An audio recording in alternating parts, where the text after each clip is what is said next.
7h, un nouveau journal présenté par Lénaïque Monnier. Bonjour Lénaïque. Bonjour Lionel, bonjour à tous. Partir ou rester pendant les fêtes de fin d'année, pour le Conseil scientifique, c'est une évidence. Il faut limiter les déplacements et les grandes tablées. Voilà pour la théorie. Mais dans la pratique, qu'avez-vous choisi et surtout par quel moyen de locomotion? Aurélien Fleureau, vous nous révélez ce matin que depuis l'année dernière, Covid oblige, nos habitudes ont changé. On bouge moins et on bouge moins loin. Oui, et parmi ceux qui ne fêteront pas Noël cette année, pour un tiers, ce sera uniquement à cause de la situation sanitaire, alors que par ailleurs 20% expliquent que le nouveau variant va affecter leurs déplacements dans les jours qui viennent. Pour autant, les Français vont bouger pour retrouver leurs proches. 70% des personnes interrogées fêteront Noël, mais c'est un peu moins de 50% qui célébreront le jour de l'an. Des déplacements qui se feront essentiellement en France. Ceux qui ont eu des envies d'évasion ont souvent fini par renoncer, comme l'explique Michael Brami, directeur commercial Europe de Moovit. Et il y a quand même presque un Français sur deux qui avait prévu de se déplacer à l'étranger ou qui avait l'habitude de se déplacer à l'étranger.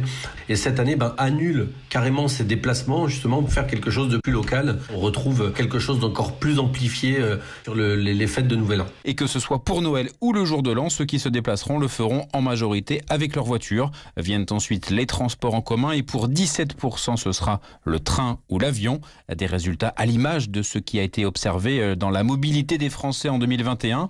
L'automobile, solution numéro 1 et de loin. Aurélien Fleureau pour Europe 1. En attendant, si vous prenez le train, il faut s'attendre à être contrôlé. Oui, le ministre des Transports, Jean-Baptiste Djebbari, l'a redit, les contrôles de passes sanitaires sont renforcés pendant les fêtes, puisque des millions de déplacements ont lieu en l'espace de quelques jours dans l'Hexagone.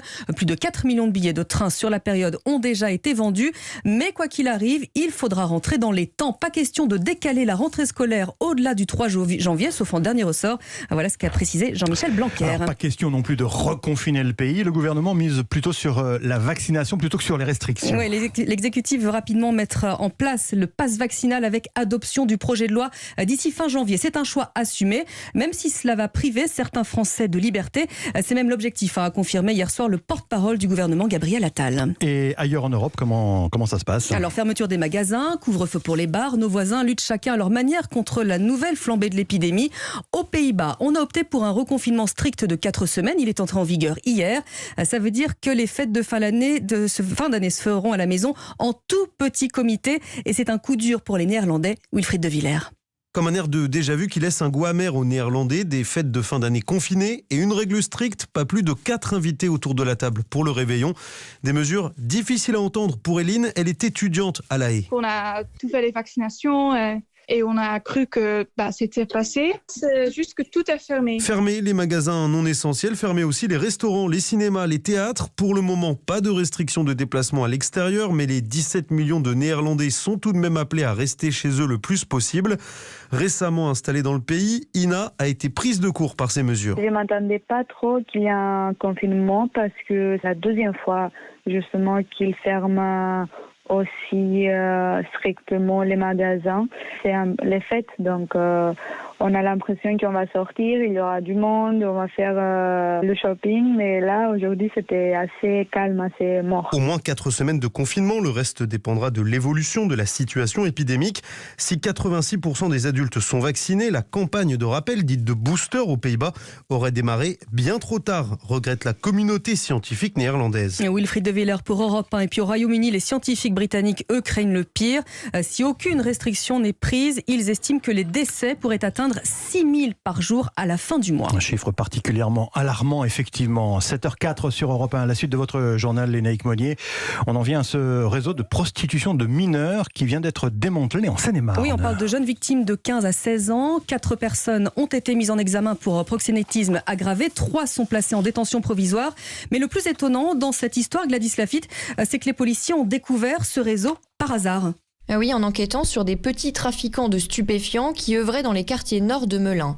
Les fonctionnaires se sont rendus compte qu'en parallèle, ils recrutaient des jeunes filles mineures, souvent en échec social, directement dans des foyers du département. Les gérants de ce réseau de proxénétisme mettaient des petites annonces en ligne sur des sites libertins pour proposer les services des victimes. Et puis, ils louaient des appartements sur Airbnb où avaient lieu les passes, une dizaine par jour jusqu'à 200 €. Et les bénéfices étaient ensuite partagés 50% pour les jeunes filles et 50% pour les proxénètes. Une dizaine de victimes a été identifiée. C'est un phénomène rare, confie une source proche de l'enquête. Rare que des petits trafiquants de drogue se lancent en parallèle dans une activité de proxénétisme. Les mis en cause nient les faits. Ils encourent jusqu'à 10 ans de prison. Le récit de Gladys Lafitte du service police-justice d'Europe 1. Une réforme à venir maintenant. Pourquoi pas choisir son nom de famille? C'est ce que souhaite en tout cas la majorité présidentielle. Oui, le garde des Sceaux, Éric Dupond-Moretti, va déposer en ce sens un projet de loi qui permettrait à l'enfant, une fois majeur, de pouvoir choisir entre le nom de son père, celui de sa mère ou bien les deux, et dans le sens qu'il souhaitera. Il n'y aura qu'à remplir un simple formulaire. Voilà qui va changer les choses. Mode d'emploi avec Océane Théard. Une loi de liberté, insiste le garde des Sceaux, celle de chaque Français de plus de 18 ans de choisir son nom de famille, celui de sa mère, de son père ou les deux, dans un sens ou dans l'autre. Pour les mineurs, il faudra l'accord des deux parents. En cas de désaccord, un juge tranchera. Une proposition de loi pour faciliter la vie des familles.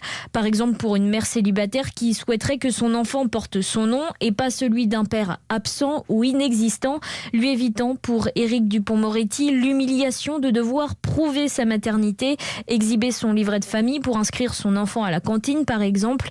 Il s'agira aussi de pouvoir abandonner le nom d'un parent coupable d'inceste ou de violence conjugale. Toute la procédure tiendra en un seul formulaire délivré par le service d'état civil de la mairie d'origine, bien loin des piles de dossiers à remplir, des demandes à adresser et de la centaine d'euros à débourser si vous vouliez changer de nom jusqu'à maintenant. Les précisions d'Océane Théard pour Europe 1. Le sport, le football et la Coupe de France et la qualification hier soir du Paris Saint-Germain pour les 16e de finale. La victoire des Parisiens au détriment de Fény-Alnois, 3-0. On a également une pensée ce matin, Lionel, pour le gardien du club de Mayotte, de Jumo Moussaïa, qui a encaissé 10 buts hier soir face à Bordeaux. C'est un peu difficile. Effectivement. Et puis la déception pour les handballeuses françaises hier après-midi. Qui ont été battues en finale de la Coupe du Monde face aux Norvégiennes, 29-22, alors qu'elles avaient jusqu'à 6 buts d'avance. Olivier Cremos, le sélectionneur, nous raconte justement à quel moment le match a basculé. Le tournant, c'est la fin de la première mi-temps. On a des ballons, on perd des ballons bêtement, on prend un mauvais changement. Mais eux aussi en prennent un. On n'a pas su exploiter le surnombre dans ce moment-là. Eux sont revenus très forts en deuxième mi-temps. Et elles avaient la puissance pour elles en deuxième mi-temps, la continuité. Clairement, on a fait une mauvaise deuxième mi-temps, mais elles ont fait une très bonne. Elles nous ont surpassé dans tous les domaines dans cette deuxième mi-temps. Olivier Crumbles, les Bleus qui auront tout de même effectué une belle année après le titre olympique à Tokyo. Éclipse totale, titre l'équipe ce matin qui a consacré ses 3 dernières unes aux Bleus, ce qui en soi est déjà une victoire. C'est peu courant.